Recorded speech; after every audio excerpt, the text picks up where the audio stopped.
Hey, it's me, your girl Cynthia Bailey, and I've been hanging out with your girl, the queen of reality TV, Kamisha Reviews.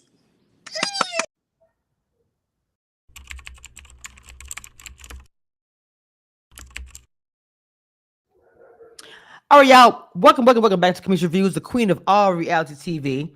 And I have a young king here who I've been trying to talk to. I'm very excited. Y'all know I've covered Squid Game Challenge last season and interviewed the iconic many people that I interviewed last season. So this season is no different. The new episode did just drop today. So King, tell us your name. Now you just said the number, but I want you to say it. I didn't know because some people said that my number is, so go ahead. Let everybody know what it is. Cool, for sure. They don't get to see me a ton, so I'm gonna make sure they know me from this. So hey, what's up, everybody? My name's Destin Bell. I'm number 430. Hey, let's What go. What up, I so like that. Hold on, wait. Let me get yeah. Is there? Oh, it's 430. I had this catchphrase. I never got to use it. But I had this catchphrase. Y'all know what time it is? What? It's 430. Period. The best thing that's never gonna make the edit.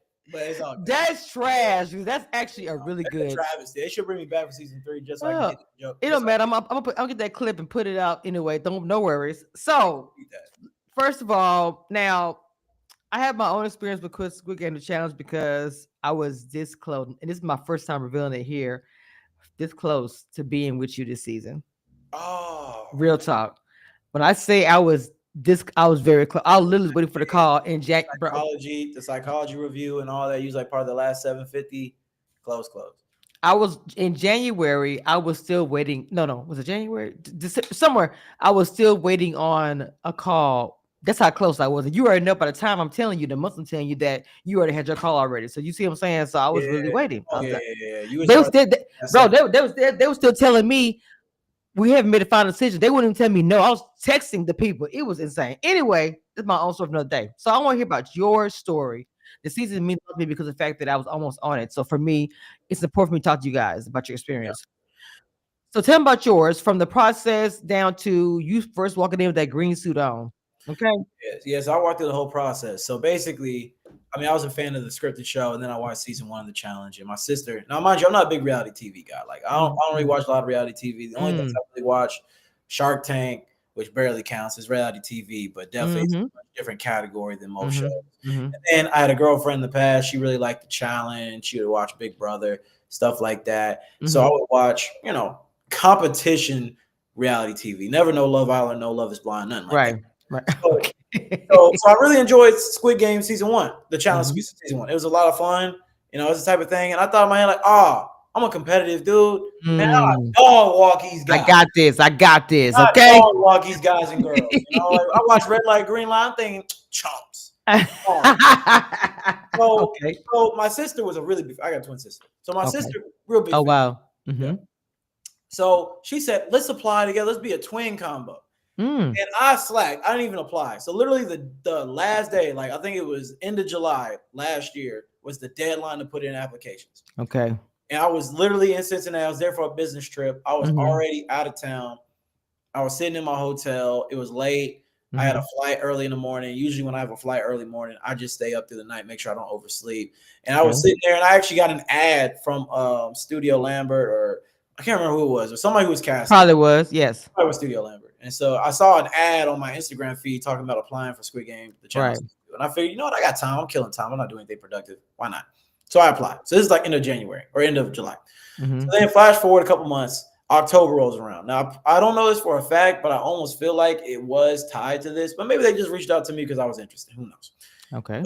So I had also been on Shark Tank. So my Shark Tank episode, I went public into September about being on Shark Tank because they were pushing me a lot. Like the way they was pushing Viper for this new season, they were pushing me for Shark Tank. So I was all over the media on ABC. They're showing me during college game day, all that. So people were seeing my face. A lot of casting people reached out to me.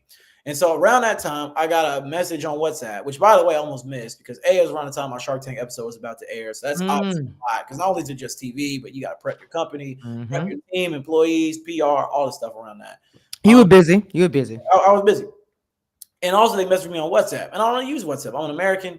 I don't really talk to anybody outside of America. I got an iPhone. I ain't using WhatsApp much. So I literally, don't either. they reached out to me 3 weeks before I found the message, and they just kept double texting me. So thank you for being persistent. But they reached out to me on WhatsApp around mid-October, early October. I started going through the process. Sounds like you went through it. So, phone calls, vetting, all the different reviews and background checks and all the diligence they do.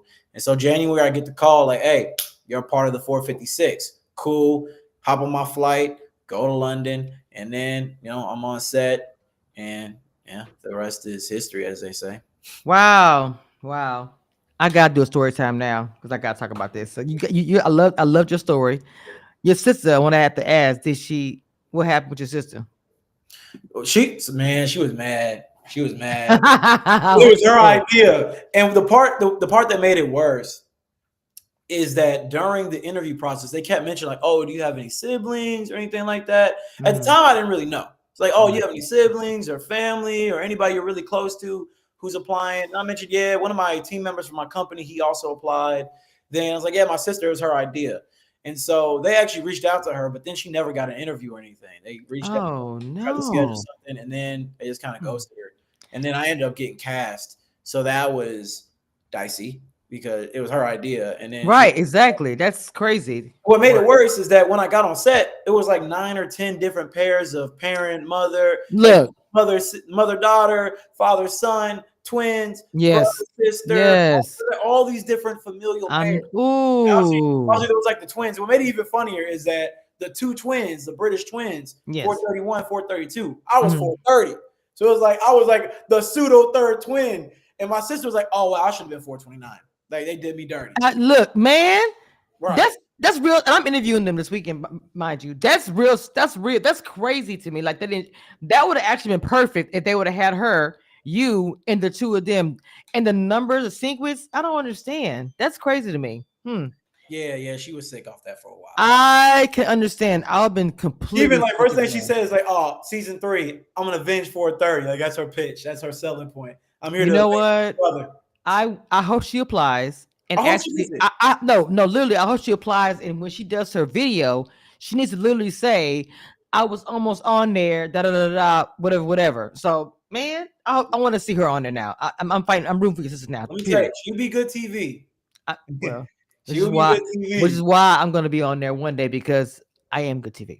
Right. So, tell me about your journey getting on the set, not really knowing what's going to happen with most reality TV shows where they're having challenges and different things. Squid Games were kind of a little different. Yeah. Beast Games is kind of similar to it, but it has a mixture of different things, a challenge, Big Brother, all the things. And it's a lot of strategic strategy. You mentioned Big Brother. I actually interviewed cast Big Brother before, the challenge. Those are my shows I've done for years, reviewing other things. And so those shows are really hard, but I think that Squid Games is also difficult as well. And my question for you is, was there strategy going into this season? Even though you watched the show and you weren't the biggest fan of your sister, obviously. Yeah. But your mindset is, okay, I'm on here, I'm on a plane, I'm here, boom. What's your strategy? Yeah, well, I'm a winner. And I'm a cutthroat type of dude. My problem is that I'm a bit too empathetic. Okay. And even as I was watching the series and I'm seeing like the men are being very gentleman-like, like, oh, I'm gonna go and fall on the sword for the women, for people with kids and whatnot. And I know myself, I'm the empathetic type of guy. I probably would have did the same. But especially as I got close to the end, I would have gotten the cutthroat, selfish mode. I'm here for the money. I don't know y'all for real. We've met for the last week and a half. And we got real close, but he's preaching. I got people way closer than me waiting for me to bring that cheese. Let's go. We gotta do what we gotta do, No honor among thieves or Squid Game players. So we gotta do. But yeah, when I went into it, the strategy was just, first of all, just be strategic about how I play the games. Always expect a twist in anything they do. Like whenever they say pair up, I'm like, okay, I gotta think, is this pairing up to compete against each other? Are we a team? How do I strategize like the people I'm with? And I'm just also thinking, and a lot of this does happen, it doesn't make the edit obviously, but people are like speculating on what the game is and how they should be thinking about how they're strategizing, where they're standing and all that. The first game, and we'll talk about that for sure, between like the O's and the X's with the counting thing, there was no real preparation that could go into that. That was just basically like either you win or you lose.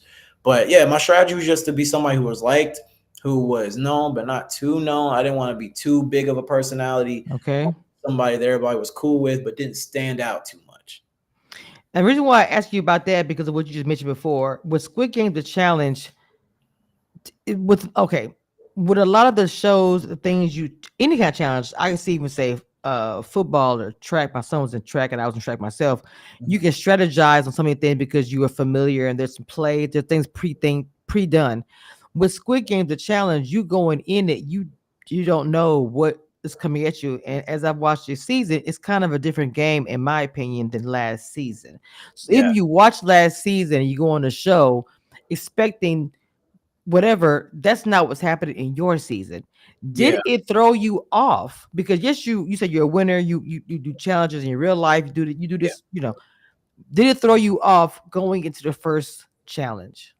It did, honestly, because you watch, the normal scripted Korean version, and then you watch the challenge season 1, Mm-hmm. and most of the games are very solo, individualistic. You got obviously red light, green light, then you got Dalgona, and you got marbles, and you got a bunch of other games that are all mostly, there's like elements where there is teamwork involved, or at least the potential for somebody around you to screw you over. But Okay. for the most part, it's all individualistic. Either you win or you lose, and it's Mm-hmm. your fault in some way, shape, or form. You have ownership, you have agency.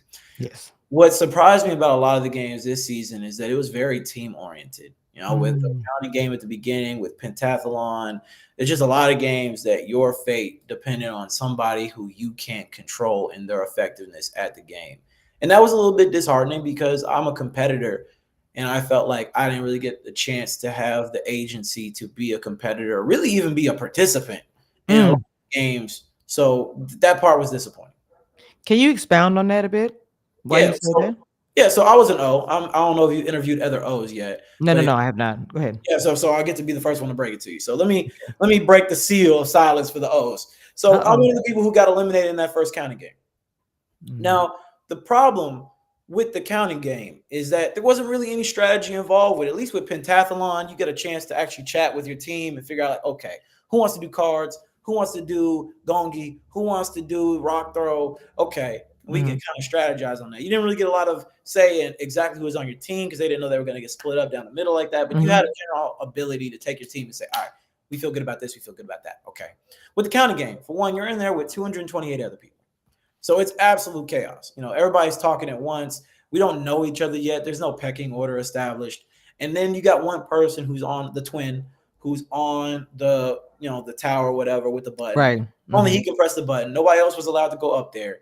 And frankly, I don't think he really controlled the room very well. He didn't really bring in any gravitas and leadership. He didn't really move with this aura that people need to be quiet and listen. So it was just pandemonium and chaos. If you interview other O's, they're all going to tell you it was absolutely nuts. People were going crazy, and we got eliminated, and it was because we really didn't have a chance to come together and build out a solid strategy. And that was disappointing because I spent the majority of that game sitting there watching other people count and yell at each other. Oh my God! So it did look very chaotic as far as that game. And it was worse. It was way worse than they made. The edit cleaned it up. It was like Black Friday, PlayStation 5 release, Jan 6. It was nuts in there. It was absolutely bonkers. Like, genuinely couldn't get a word out. It was one of those situations where you're in a room, and I'm a loud dude. I'm a proud dude. I'm not afraid to voice my opinion. Okay. It was a situation so beyond my help that I just said, man, at this point, live or die. There's not anything I can do with these people because you got a whole bunch of people who want to be main characters and yell and scream at each other. They cussing each other out. It was crazy. It was wicked. Okay. Like 237. We said, oh, these bitches gonna get me killed. He was not capping because it was a lie. It was. Oh my God. Genuinely. Okay, so wow, with the whole counting thing. So when she was doing the counting, like me and my fiance was watching, he was like, she's not doing it fast enough. No. Like I just didn't understand what was happening. Please explain to me for you was there looking at it. So tell me what because I was like frustrated. I was like, she's not, because he said he rewound it. He said no. She immediately 2 minutes in, he said, yeah, she don't have it. She's not going. No, it was over with. So let me break it down for you. Okay. We're gonna give you the full autopsy. We'll do the full postmortem. Mm-hmm. So we start count starts. So first of all, before even the count starts, let's go back. Let's go all the way back. Mhm. Before the count even starts, again, everybody's yelling. So we got somebody's like, this guy's a musician, this guy's a dance instructor. People who have cadence, rhythm baked into what they're doing. Like with the red team, with the X's, they took a dude who conducts music, who's a musician, who thinks about cadence and rhythm and counts on his beats and all that. That makes sense to me. Somehow, some way, I don't know how we got there, but somebody was yelling loud and everybody else like, this lady's a nurse. She does compressions. Even though the compressions aren't based on seconds, but whatever. Somehow, some way, we picked this lady who's a nurse. Again, it was so much chaos in there. There was no real going back and forth on if that was the right choice, because it was just so much chaos that we finally got to somewhat of a consensus. And it's like, fine. With her. Okay. Screw it. We're just going to go with this. Whatever. So, counter starts. And again, this is not production, editing, like realism. This is real. This actually happened. Count starts. I'm gonna show you in real time. Count starts. Oh my God. 1. And so the whole room erupts. The whole room just spazzed out. If you look at the cut, if you watch the clip where she starts counting, there's this dude right behind her who's looking down in his lap like He's this. pissed. Because we were all blown. She genuinely started 10 seconds. That's correct. My fiance, I didn't catch it. My fiance was like, wait a minute. She what happened? Why didn't she go? He said he already knew it. He literally said it's over with. Yeah, it's He's over. a dude. And you know what's funny? So do we. Oh my God. That's so frustrating. Everybody in the room, the only good part about the fact that the count was 7.5 minutes long is that everybody kind of just had the time to go through the 5 stages of grief before the competition was even over.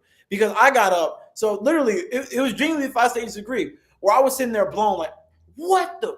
Nah, ain't no way. I mean, really? Nah, bro, this is some BS. Man, I had a good time here. It's cool. Right. I literally got up. Like we had 7.5 minutes. So I literally got up. I started walking over to people who I become friends with while we were on set. And I said, hey, man, if this is the end, pleasure meeting you. Let's stay in touch. This, and that. We had all, I won't say everybody, but the majority of everybody there had resigned their fate to the fact we were going to die. So anyway, getting back to the count itself. So the thing is, because nobody had any confidence in her count, everybody was kind of doing their own internal counting. Okay. So that one guy, his name was Jacket. I think he was 332, I think. So because there was a second count. It was the light-skinned girl to her right who was also doing a count. Yeah. We didn't know what her count was, but we were kind of banking, well, hopefully her count is at least good because we know her count is off. So maybe this other girl's count is solid. So at some point, 332, whatever his number was, he gets up and he starts whispering numbers in his head about the count to her.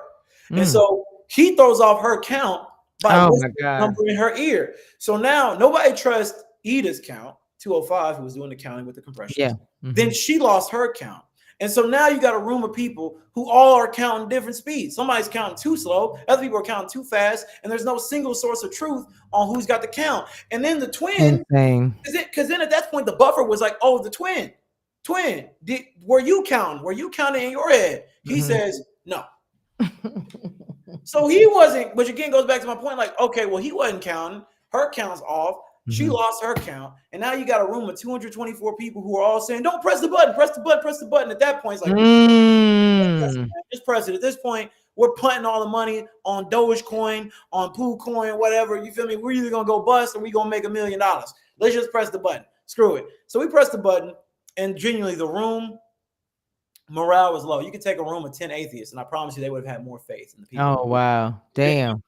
Genuinely, there was no faith. The edit made it seem like we were faithful, but I'm going to be honest with you. Nobody in that room, at least not anybody that I spoke to, had any confidence on the fact that we were going to win. And especially once they reported, now mind you, on set, they did not tell us that we were 12 seconds off. They said that. I'm going to be honest, I don't even believe it, but maybe we were on accident. But no accident. No, there's no way we did it on purpose. No chance. Okay. Right. But when they said that one team that won was only off 2 seconds, we all knew immediately in that moment that we were dead. And then, oh no, when we died, well, that's all she wrote. Good night, Irene. So my next question is, after the fact, everyone has been eliminated. Yeah. it was already chaotic. Oh yeah. No shade. Who talked to her, the nurse? Because she's not on social media. See, Hearing this, I understand why now. yeah. So I'm gonna be so honest with you. Mhm. I didn't even bother going to talk to her or saying anything because, frankly, look, dude, we lost, and at the end of the day, she also lost. She didn't want to lose. There was no ill will. She Mhm. didn't want to lose. Did she make a mistake? Did she do a terrible job? Obviously, yeah. But frankly, there was no reason for me to be vitriolic Mm. to her. That's just petty. That's just lame. Well, So not necessarily you, yeah, because no. So no, I'm not saying everybody felt the way I did. I'm not saying everybody felt the way I did. that's the tea I'm asking for. I'm not saying you necessarily was the one like, girl, but I'm asking the other people who It did was not take the it same was place. it was definitely hectic in there. There were some mean words thrown, and people Mm. were not very happy. I don't remember exactly if anybody said anything to her because frankly, I wanted no parts of it. I don't want to be around her. I don't want to talk to nobody. Right. I just went to go walk with my friends and we were all just venting about it. So I don't know what happened to her, but I know that there were people there who were saying mean things to each other and yelling. Wow. It wasn't a great set. It wasn't a great set Wow. for sure. It was Wow. definitely some drama. So Wow. yeah, it wasn't pretty. People were not very happy. I'm pretty sure I'm gonna talk to somebody from this group that could tell me a little bit more. It seems like you kind of left when things went left, if you get my drift. Yeah, So for sure. I don't want to be a part of the drama. I had already been eliminated. I figured, let me protect my peace and my mental on this. It was disappointing, but I felt like, that just was what was in the cards for me. I'm not supposed to go any further than this, and I got nothing of value to add. I try. I try. I fail sometimes. I do try. okay, I Only, understand that. only step into things if I have something positive to bring to it. I try not to walk into situations where the only thing I'm gonna bring is negativity and emotional, vitriolic energy. So I figured, let me be an adult and let me just take my L in stride and let me not lower myself to because there were some people. I ain't gonna call out nobody, but there were some people there. Why? Wait, hold on, wait. Why we can't call them out? Nah, because I ain't gonna do that to nobody because genuinely I was honestly happy and upset Mhm. that there were so many moments that got cut that didn't make it to the episode because there were so many people that made an absolute fool of themselves. Mm. Made it and it was clear like, oh, they're just trying to be as extra and over the top as Right. possible to get screen time. It was obvious from the get-go that there were people who were actively trying to be as dramatic as possible so the cameras would be on them. And Okay. genuinely, I was happy that those performative people did not get no screen time, but then I was also upset because I wanted America to see how stupid these Foolishness. people were. Like Mhm. I want the world to know the foolishness that y'all put out here, how much of a donkey that y'all was being. Not a But at donkey. the same time, that's what y'all wanted, and you didn't get no screen time. And it makes me a little bit happy that I got more screen time just being by myself to myself, not making a fool of myself than some people who were actively trying. They more than like winning, they cared about just being on TV. Can we say who the people are? Can we mention these people names? Who numbers? I ain't gonna drop no number. This Oh I my don't even God. know nobody's This numbers this for this is real. this is how I'm feeling right now. And I just gotta be honest with No, you. trust me, you gonna get some messier O's. You gonna get in the. I'm sorry. No, I can point you in the direction of some O's. I feel like will point out people without no issue. I ain't gonna do it. I'm gonna try to be above it. And I don't even, frankly, I mean, I was like 10 months ago at this point. I was like January, February. So I don't even. No. The show just came out and they looking for all the T's. So trust me, you say 10 months for you, it's right now for everybody else. Okay. I'm just gonna give you Yeah, this. I'm for just real. telling you. For real. Okay, so since you're not gonna give me what I want, okay. I know that they are requesting, it's a poll Netflix put out. If you want a player to come back to season 3, what would you say to convince the public to vote your number? So if I wanted them to vote for me, I would say I'm a competitor. I'm a fun, interesting character. If y'all want to see how I get down on TV, just go look up Destin Bell Shark Tank, and you're gonna see the presence I bring to the room. Because you think you're gonna carry a scene and Squid Game, where you got games and whatnot, go find me on Shark Tank and see how I walk down Damon John and tell me I ain't gonna make great television for one. But frankly, I'm not even gonna campaign for myself because I already know I ain't gonna have enough pull to be able to win. You got people like 152 and 100 and other people like that who definitely made a better showing for themselves to be the selection. So frankly, I'm not even gonna try to cannibalize votes. I'm not even voting for myself. I voted for player 100. I liked him. He was a really cool guy. I didn't really even get to meet him really. I had like a very short conversation with him before the first game even started. And I just watched him and I grew to love the guy just off of his personality and his character. So I'm voting for 100. And then my second pick is Viper 152. Now Viper, I got to know well. Me and Viper got real tight because Viper and I were a part of one of the cohorts. Because there were some of us who, when we would eat lunch and stuff before we went to set, we were all hanging out with each other. And Viper was a part of my group. So me and Viper got real cool. He's a really solid dude. And, I think that the way he went out was so sorry. Oh, yeah. Look, I got the Viper. I hit Viper up. He hasn't responded. Tell him to hit my messages up because that's something that I damn near cried. Can you please? I don't want to get into it. I'm getting upset. Will you please tell him to answer my DM? Because I DM'd him because I've got to talk to him because I watched. It's just Yeah, he went that man when he died. Him and Mark, because they both died on catch. And when I watched him and 100 die, I DM'd both of them. I said, bro, that's so shicey. There's been a couple times, and it's funny. I've watched my fair share of challenge reality TV shows, and since I died so early in the game, I didn't know what happened because people kind of like dropped. Okay. Because there was a group chat. There was a group chat of players after filming was done. I'll be honest, I'm running my business. I had other stuff going on, and frankly, of course. And frankly, I was a little bit bitter about how it went. So I didn't overly concern myself with keeping up with the updates and stuff. I poke my head in every now and then, but for the most part, I just figured I'm gonna watch it with everybody else. Don't spoil it for me. I want to see what happens. Okay. So when I watched it and I seen there was a couple people, since I knew them and I'm actually a part of the show now, it's different than watching a show where you're watching it completely as an audience member, but watching it as an audience member who still also knows the people and knows their personality and stuff like that. There was a couple of times where I had to pause the show and I immediately text somebody and said, bro, of course. Ain't no way you went out like that. Ain't no way she slimed you like that. And honestly, that made it funny to be able to actually hit up the people when I died. Right. I was dead and wasn't there to witness it and seen it for the first time, but then being cool enough with the people on set to be able to text them and be like, damn, bro, what happened? And get the inside scoop. That was an interesting feeling. I hadn't done that before for any show I had watched. This is the first, non-Shark Tank anyway. Right. Reality TV show. So that was cool. But yeah, Viper and Mark, number 100. That's who I would say y'all vote for. Vote for them. Don't even bother voting for me. That's a wasted ballot. That's like voting Democratic in Texas. Don't even bother. Oh my God, you do it too much. Don't even bother. It's a wasted ballot. No, I actually think you're a good TV as well. And tell Viper to hit me up, please, because I gotta talk to him. Like that's sure. I have to.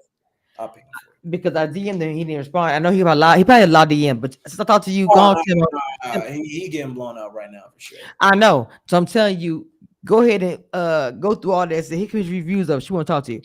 Yeah. This is what I said because I want to see you back on there again. I think you need another opportunity, in my opinion, to show. I can tell, and I want to insist on that too. The comeback story with you guys be everything. To see you and her both on there, the first opportunity for you to come in here and say, "Okay, I've been here once. Okay, I know what the assignment is." And show everybody. You see what I'm saying? Now, let me back on there for a revenge tour. I'm kicking it. I'm be like, I'm a big NBA guy. I'm be like Luke after he got traded by the Mavs. Oh yeah, you bet. Let's go. I'm gonna see you next season. When I come back, it's gonna be hell for y'all because genuinely the best thing that ever happened for those people is I didn't get to really play the games. Because if they really let me get down with the games, bro, it's curtains for y'all. I'm sorry. They wouldn't have made it. The way I'm strategizing, I'm sorry. I'm a chess player. Come on. Legit. Okay. Look me up, man. Look me up. Check my elos. Don't play with me.